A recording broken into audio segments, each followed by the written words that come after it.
what's going on? I'm DJ Hazmat. Yeah, and I'm Addy Wills. Welcome to Matt and Matt Sports, second season. We in the building. What's going on? We talking about everything Cleveland. You already know we'll be talking about the Cavs as they're, on a little 3-game win streak as the NBA nears their midseason break. Of course, we always gonna give our thoughts and opinions on whatever the Browns got going on, and we'll touch on the rest of the NBA as well. But we gotta. But before we do that, we yes. gotta address something. I don't know what the hate is in this here state. We're Cleveland. We're all the way up here in Northeast Ohio. On the then top. You have Columbus, and then you have Cincinnati. And we knew about the beef, or so to speak, with Cincinnati. But I didn't know that people in Columbus had beef with Cleveland. Did you hear this? Only when I saw the video, I didn't realize. I always just imagine, being born and raised in Cleveland and us being blessed with 3, professional sports franchises in the major 3 sports in this country. Yes. Being able to grow up on those things. I guess I took it for granted that Cleveland is not like every other city, not only across the country, but even in our own state. So we got word of something, man. Yeah, go ahead. Right. There's somebody put out a video from Columbus. Might be my cousin, the way he looks. It's dogging the cities, not just us. It's dogging the cities of Cleveland and Columbus. Let's hear what they had to say. People from Cleveland and Cincinnati be like, at least we have NFL teams. And the same teams that haven't won Super Bowls? The same teams where y'all wear brown paper bags over your head for seasons? Our soccer team got more championships. Don't do this. Bruh. Bruh. Wow. Is that how it's going down? First of all, don't dog me and then talk about your soccer team. That's all I'm going to say. We're bragging about soccer teams now? I mean, this is the United States of America. We ain't never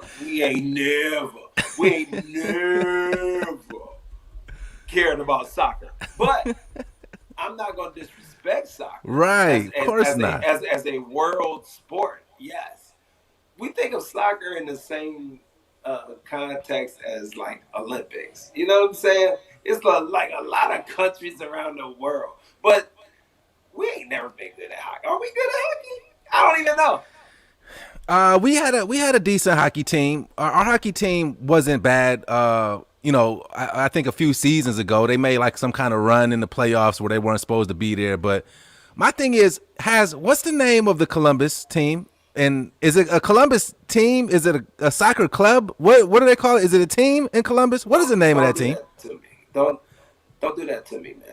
Well, that's my point, bro. For sake of him coming at me, I can't even bring light to whoever the soccer team is in Columbus, because you're comparing the Columbus soccer team to 2 major NFL teams in the NFL. Like, yes, you're right, sir. We don't have Super Bowl rings. Yeah. We don't have Super Bowl rings in either city. Cincinnati has made it to the Super Bowl a couple times. They didn't win. We haven't gone there since they started calling them Super Bowls.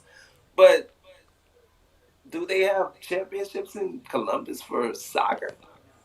I could tell you that no. the NFL Hall of Fame ain't in Canton because of Columbus. Okay, football, the sport of football, the rich history here in Ohio goes through Cleveland and Cincinnati. And again, we're not bashing the Columbus soccer crew or whatever the name of that team is down there. I like Columbus. I love Columbus, actually. I just don't understand why he's coming at. Not more than Cleveland, bro. Not more than Cleveland. Come on, it's still in Ohio City. It's the capital. But I'm not going as far. I would much rather live in the city of Cleveland than down in Columbus.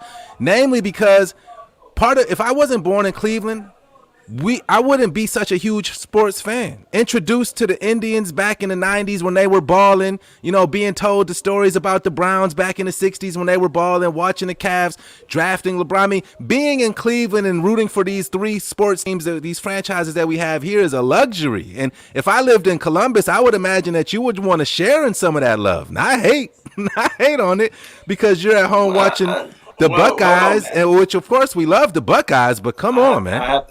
I have to disagree with you there On what part? because just if you live in Columbus, you should root for Cleveland teams. Like, you know how far Columbus is from I here. mean, Listen, yeah, but who you gonna root my for? daughter. Listen, my daughter went to Ohio State for a couple years. She didn't finish, but she went to Ohio State, and there were times where I had to drive her to campus and not even main campus. Her first year was at a different campus that was off site. Like, it was hours away from here. It was many. It was much time spent on back roads that I'd never seen before to get there. So what I'm saying is, I'm not gonna fault Columbus for not trying to go on Right. the coattails of Cleveland, but at the same time, it's like, this is America.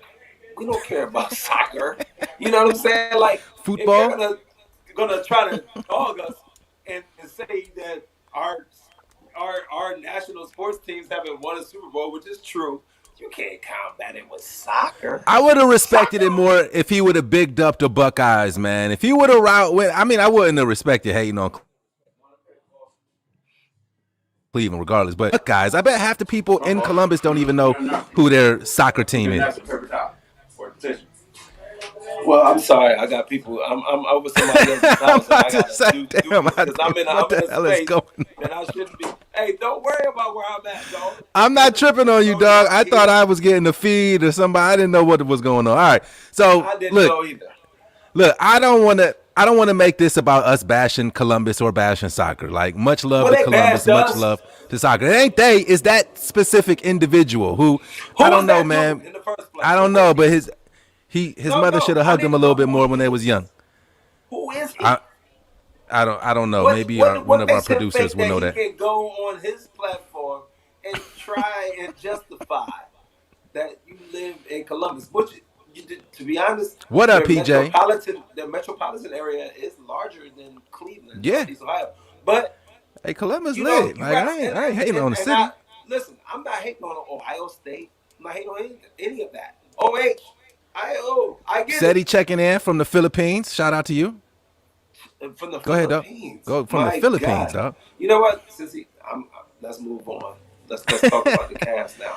All right, so we're here, Mad Mad Sports. We're continuing, of course, everybody that rocked with us during football season. We're going to transition and talk a little more basketball now. We'll talk about a little bit of the Brown stuff at the end here, but hey, the Cavs has 3-game winning streak. I know it's following a 10-game losing streak, but we have won 3 in a row, including a overtime victory over the Philadelphia 76ers, which now improves our record against them to 2-0 this season. They lead the East right now, but Colin Sexton and them boys trying to figure it out. Still no Kevin Love as of right now, and of course, we all know that our big boy, Andre Drummond, yeah, he's on the shelf, until he finds a new home. But Cavs on a 3-game win streak, can't really be mad at the last week of basketball in Cleveland.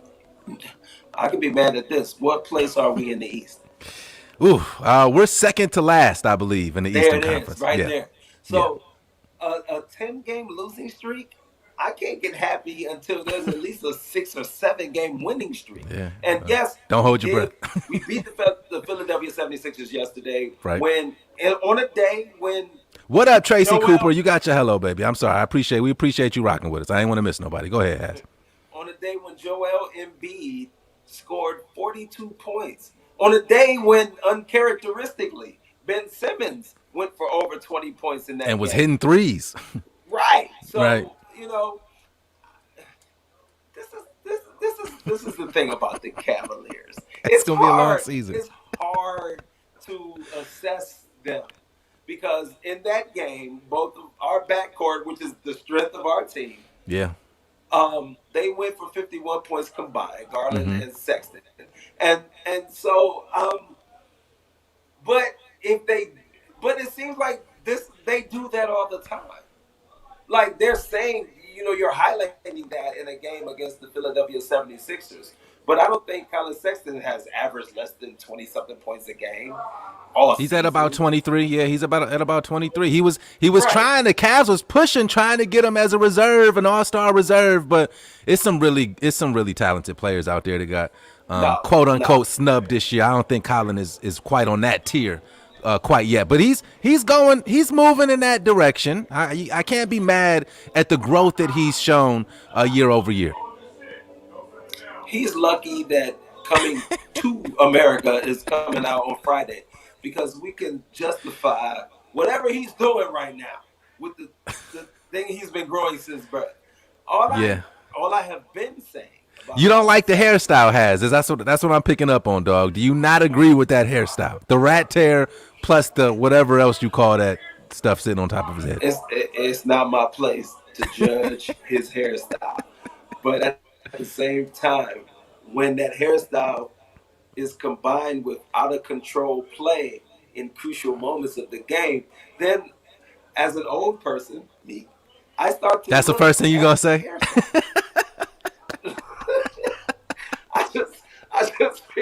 I'm just sitting up here like, what? He's just as wild as his hairstyle. Yeah. You know what I mean? That is what I'm looking at. So, keep your hair the same way it is. But if you gonna wear that hair with the Princess Zamunda tail, then you need to be a little bit more consistently, making a name for that hairstyle. Like that could have. Do you see any young boys wearing the Colin Sexton right now? You know what I'm saying? It's definitely his own spin. People emulate them. Nobody's emulating the Colin Sexton right now. He's a kid though, man. What is he? 22, 23, somewhere in there. He's still a baby in life. Jordan and Kobe and all of these superstars. Hey, Kobe's 22 when they were Kobe's hair wasn't the norm when he first, before he cut it a little bit later in his career. Kobe did the little nappy fro thing. These young guys, and shout out to Jared Allen, because he's balling. He's putting up consistently good numbers. Yeah. And he wears that afro. And wears the hell out of that afro. This harkens back to the day when I first started watching NBA. There was a lot of that going on. And it was lot of that with a hole in the middle. Yeah, it was froze with the donut in the middle. Like Kareem Abdul-Jabbar. There was a lot of just, this is what it is. Right. I mean? So, we went through that era with Allen Iverson where they cornrowed it and they did it. Now they're just like, this is what it is. And I'm just going to let this rock out. But if you're going to do that and you want it to be a trend, you have to be a star player. That's all I'm saying.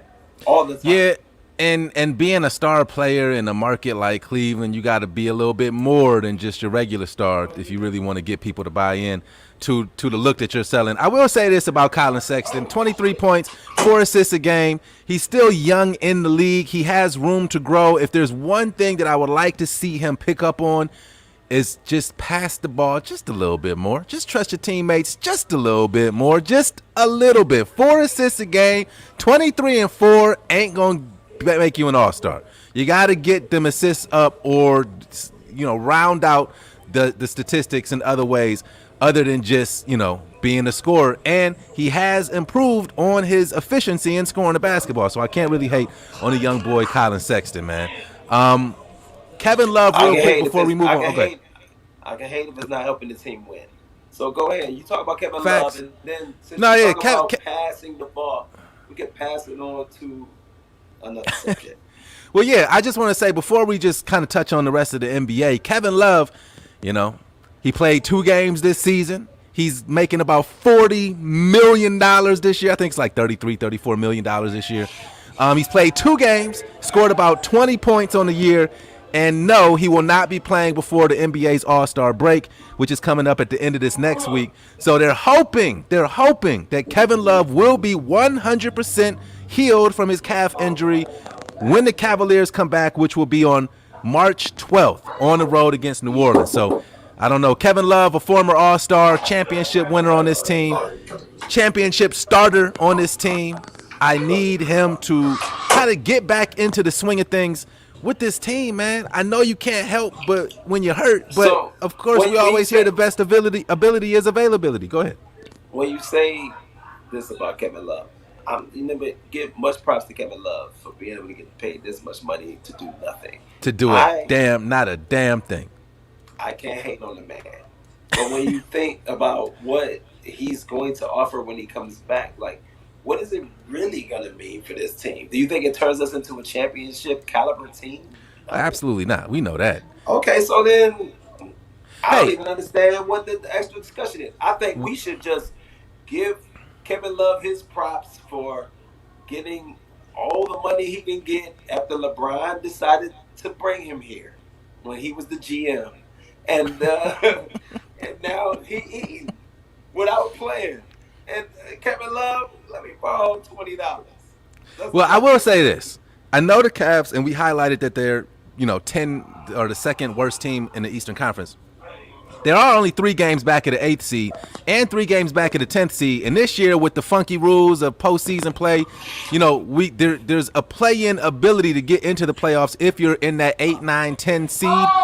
We're only a few games back of that. We just went on a 3-game winning streak. If we can put together a few more wins, we might be able to fight into that 8, 9, or 10 spot and have a chance at a postseason appearance. It won't be a postseason run by any means, but there you go. I don't know. I mean, looking for the silver lining, bro. I love that enthusiasm about you because you never have it about the Browns. But let's switch over to the Browns and talk about, is anything going on that front? Yeah, man. I mean, the big story this week is Baker Mayfield. Where the question is whether or not he deserves the big extension. I mean, this is the year. What is he? He's 3 years in, right? So he's going into year number 4.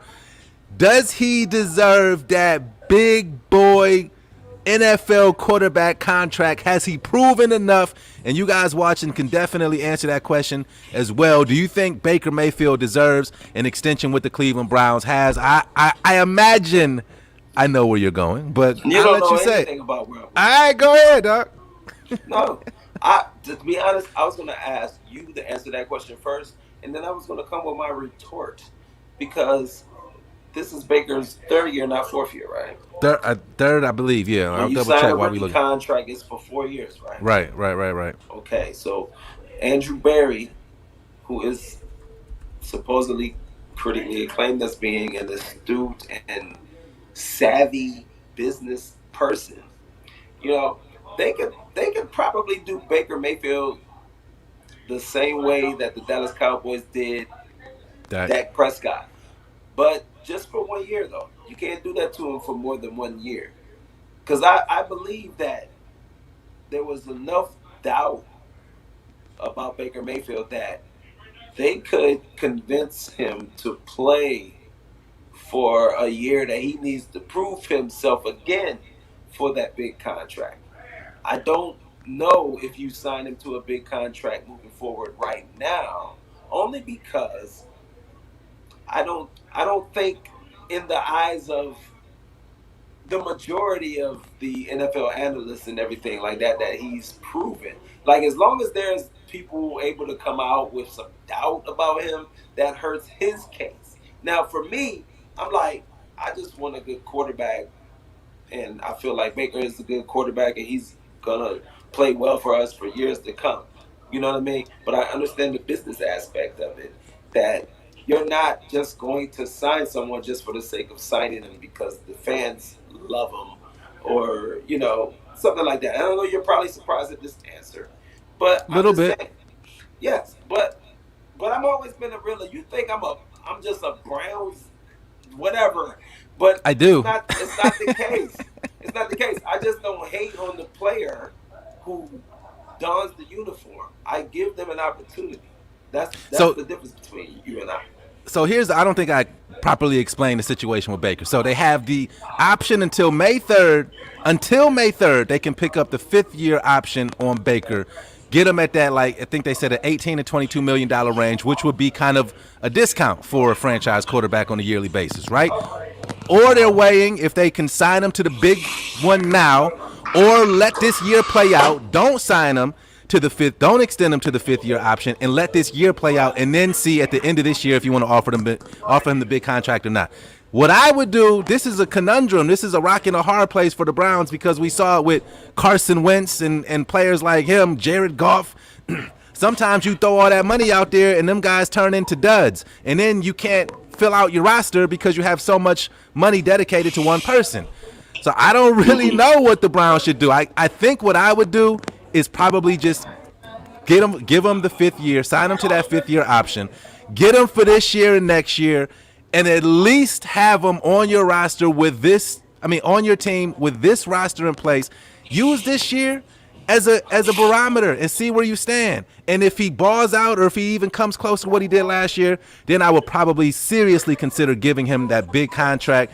And if he's not the guy, then I don't know. You roll the dice and see what you can do after that.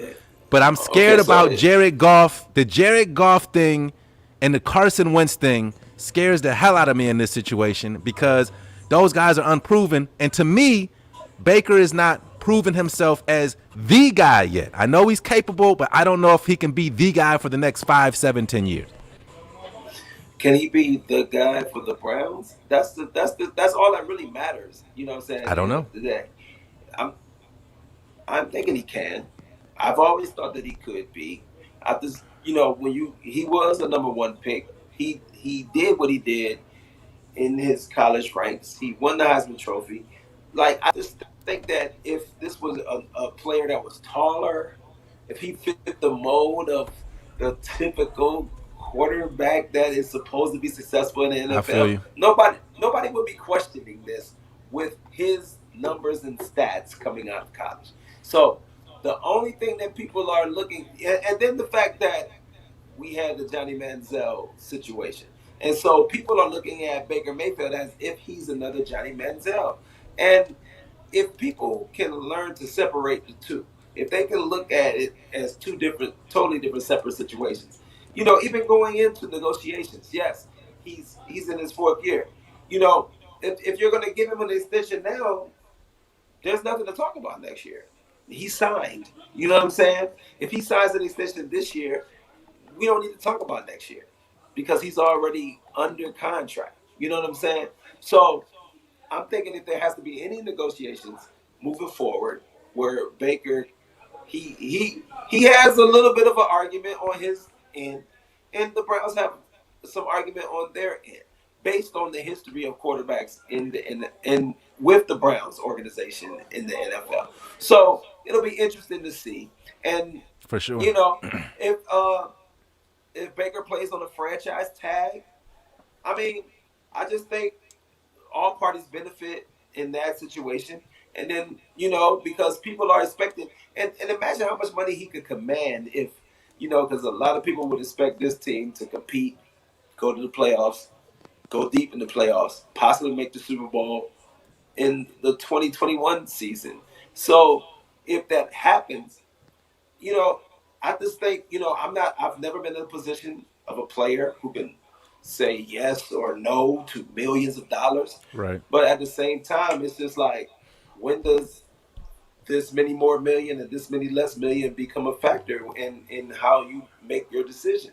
You know what I'm saying? You weren't a millionaire before, but you're going to be a millionaire in either situation. So I just think to me, it's tough. You know what I mean? I know people think like you need to, people in their ear, like you need to get as much as you can for your grandkids or your grandkids' grandkids. You know what I'm saying? But I don't know. I grew up in the projects. I can't think past my kids.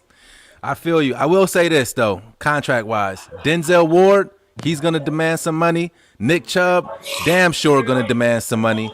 And those are two guys that you're going to have to think about if you want to keep them around for the long term or not. And their long-term futures will maybe tied into how much money gets dedicated to Baker Mayfield. I know what I know. We both said that what we want or what we would do, but I just got to say I think the Browns are gonna give him every dollar that he wants. I think that they're gonna. I don't know if it's gonna happen.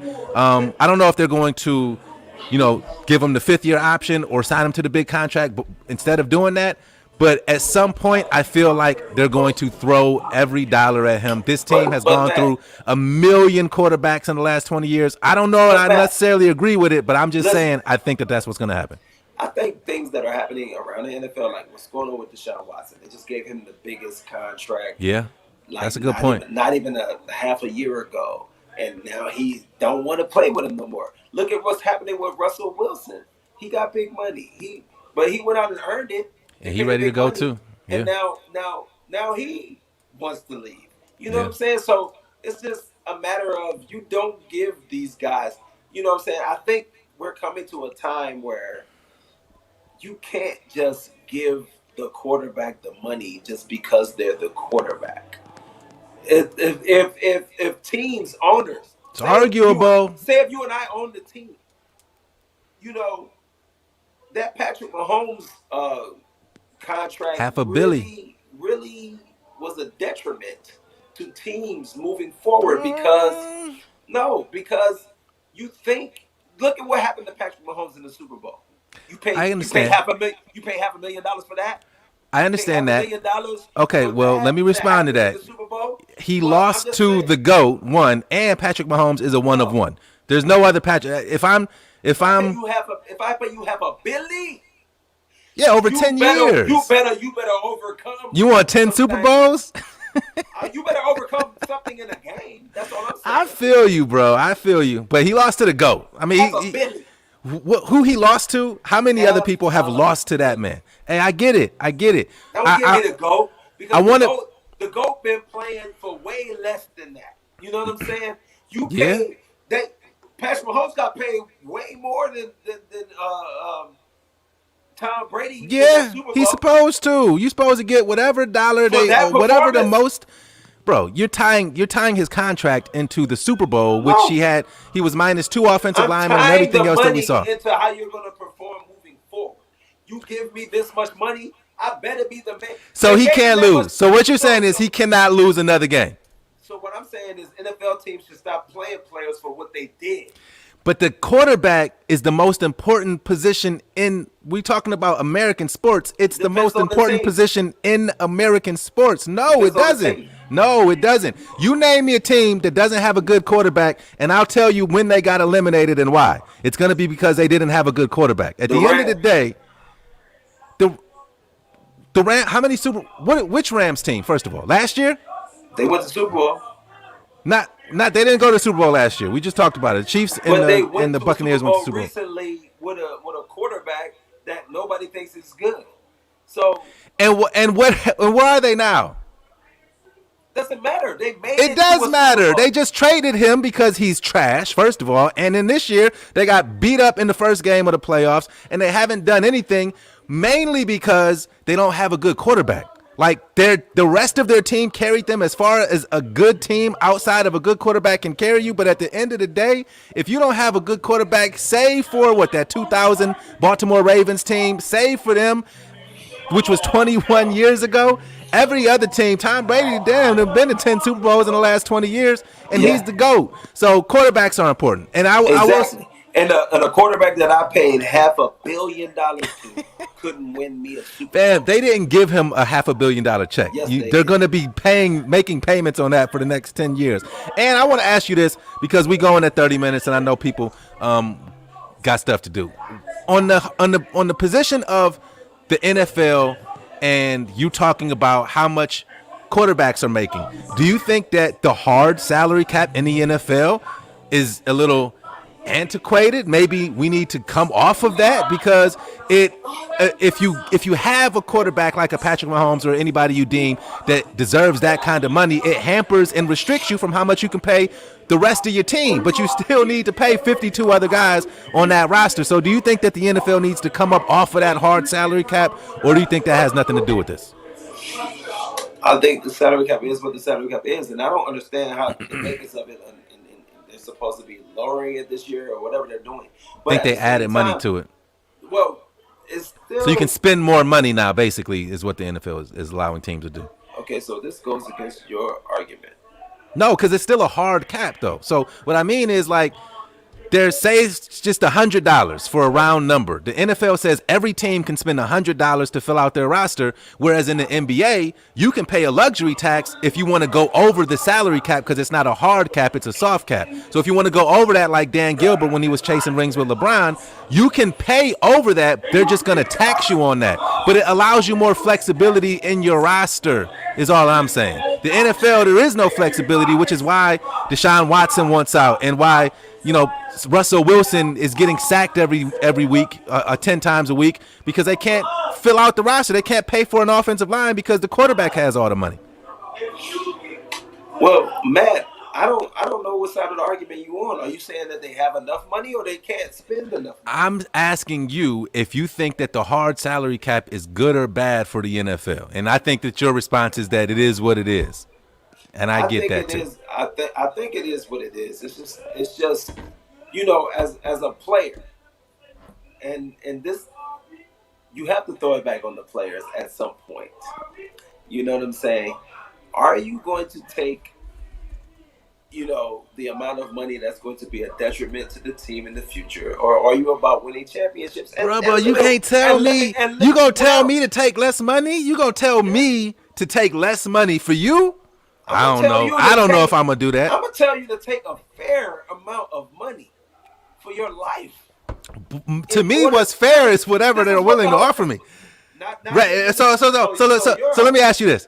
Let me ask you this. We both work for Radio 1, okay? All right? Radio 1 has a hard salary cap. All right? They say has. Yo, I'm trying to double your salary, man. I'm trying to double your salary right now, but this the only thing. Matty Wills, he going to only have his show 1 day a week instead of 5 days a week, and we're going to have to pay him a little bit less because that hard salary cap money is going to you because we need you to do this production. No, it's the same thing. No, and you not going to not eat for me to eat. You can't ask them dudes not to take that money, man. You're eating right now for other people not to eat. So what I'm saying is you can't compare that to me. You know what I'm saying? Not fair. Stop trying to throw that on me. Trying to present a situation. Are you going to take less money, Matt? You're probably not. No, hell no. But you know what you're not dealing with, Matty Wells? It's millions of dollars. These dudes are talking about millions of dollars. Like millions of dollars will change anyone's lifestyle. It'll change their family's lifestyle. So you got to think about how many millions do I need versus how many millions I could argue to get. You know what I'm saying? You can argue to get as many millions as you want. And you can pay for your great-great-great-grandchildren's grandchildren. But what is that going to mean for the generations to come? The next generation, the generation after that. You have to give somebody something to start off with something. So I'm not telling you to, take some BS. I want you to get what you're worth. But what is it that you think you're worth? Do you think that because the market says or the media says this, that I should be just draining the team of all of their money and then complain that they can't pay anybody else to come over here and play with me? Or am I going to take some money that I know is going to help me be sufficient in my life and my generations after me? If that's going to be cool. Because it's all about the individual at that point. Hey, I hear you. But it's a business, too, at the end of the day, and that's their job. So let's close with this. Tracy asked a few minutes ago about Jarvis Landry, and I didn't think it was anything up with Jarvis Landry, but I Googled his name. Did you see his tweet the other day? No, I saw it. There's a little bit of, so I guess there's a little speculation. His tweet said, if one door closes, that means bigger ones are about to open. This was on February 25th at 11 o'clock at night. I found an article written by Dog Pound Daily suggesting this could mean he expects to be traded or released. Obviously, we haven't seen any of these stories with ESPN or Bleacher Report or anybody like that. I can't imagine the Browns moving on from Jarvis Landry. I thought that he was probably our best, in the absence of Odell Beckham, our best perimeter player last season. Even in just his leadership, even with him just talking to the players, you could see that the guys respect him. So I don't know anything. I don't have anything else outside of just speculation. I don't believe Jarvis is going anywhere, but I'm just seeing this tweet myself. Well, I think people misconstrue text messages. They misconstrue tweets. I don't know what caused him to make that tweet at that time that he made it, but I'm just gonna trust in Andrew Berry in the front office, the people that are in charge of making the decisions. The people that are in charge of making the decisions at the end of the day. You know what I mean? Because just like you and I can see that Jarvis Landry is an integral part of this offense, I'm sure that they see that as well. So if Jarvis Landry ends up, not with the Cleveland Browns, I would be totally caught off guard by that. I think that would be dumb. I think that would that would be ridiculously stupid if they did that. But if they did it, what could you and I do about it? You know what I mean? See, so what I'm saying now I found the reason we beef, and I'm gonna save this for the next show. Now I've discovered the reason we beef about the Browns. Because I don't want to argue. Nah, I mean, yeah, you can disguise it as such.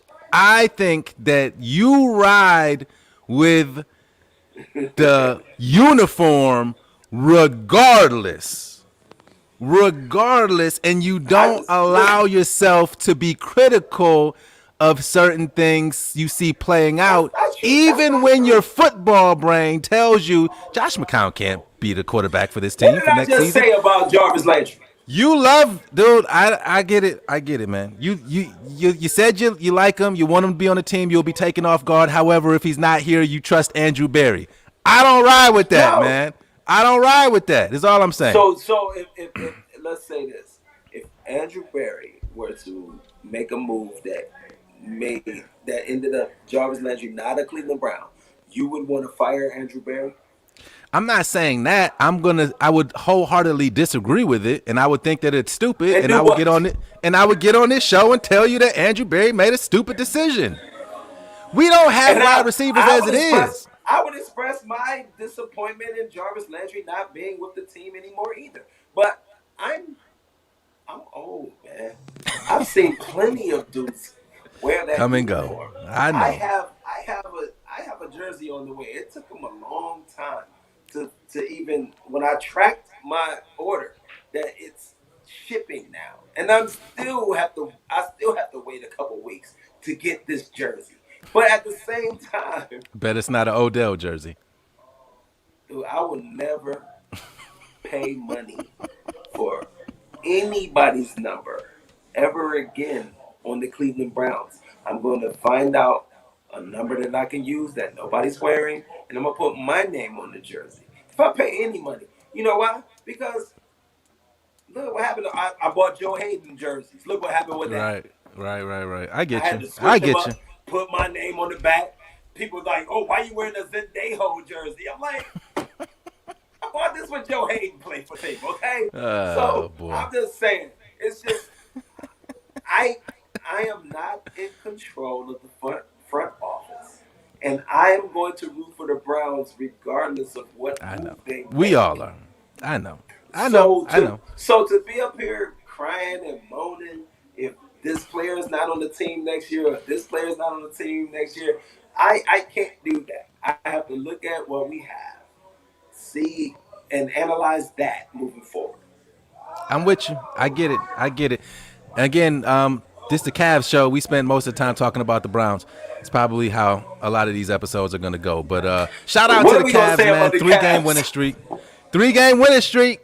They beat Philly. So, hey, only 3 games back of the 8th place. I'm going to be honest. I thought that was a 1-game winning streak because I've seen them losing so much that I maybe skipped the 2 games that they won before this one. Yeah. Oh, it's been a rough go. It's been a rough go. Bickerstaff. I don't know if he'll be the head coach of the Cavs next year. But please join us each and every week because we're going to continue to have these conversations about Cleveland. I wanted to go to the Golden Globes. I ain't even going to lie. The Cavs was losing so bad, I wanted to know what y'all thought about Andra Day because Billie Andra Day was bearing her soul in that movie. I'm talking about, I know her in places I didn't even know I was going to know Andra Day before movie ended. But did you see it? No, I did not. Oh my God! I haven't seen a movie in. Have anybody seen that movie? When Andra Day was playing Billie Holiday, she got loose in that movie. I'm just telling you, it's rated R for a reason. And Andra Day was not shy, so she's nominated for a Golden Globe. Shout out to Judas and the Black Messiah. Daniel Kaluuya, he's nominated. I know I took it in another direction, but I just wanted to say that because tomorrow starts Women's History Month, and I just That's wanted right. to say that. You know what I'm saying? So I just wanted to get that in there. Sorry, I didn't mean to go off on a tangent. All good, all good. We'll be back next Sunday and every Sunday. They'll be in the middle of the All-Star break next Sunday when we wrap. Actually, we'll have to adjust that time because I don't know. We'll talk off camera. You going to Atlanta? I got to get the schedule. Absolutely not. Catch the Absolutely COVID? not. No. I'll be at the crib. Go ahead, get us out of here, dog. All right. That's what it is. I'm DJ Hazmat. I'm Matty Wills. We'll see y'all next week. Matt Live. Peace.